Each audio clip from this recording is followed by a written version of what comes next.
હું મારા નગરની અંદર એકલો ફરી રહ્યો છું, તે માટે હું મારા વાલીડા પ્રધાનને બોલાવું.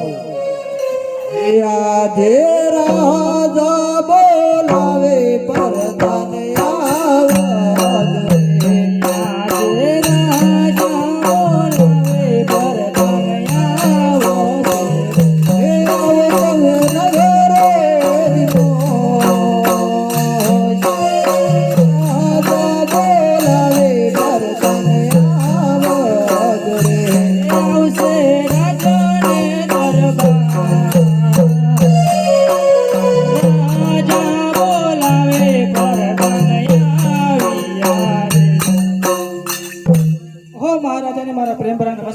નમસ્કાર છે.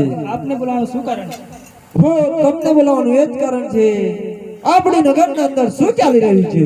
હો મહારાજ, આપણી નગરીની અંદર વાઘ બકરી એક સરોવરમાં પાણી પી રહ્યો છે અને ટેબુ પાકી ધૂળ ઉડી રહી છે. હો, એવી સુખ શાંતિ હોય તો ચાલો આપણે નગર ચર્ચાએ જઈએ. બહુ સારું. હે આજે રાજાને પ્રધાન બને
છે, બેસું કઈ નવીનતા જાણવા મળશે. બહુ સારું.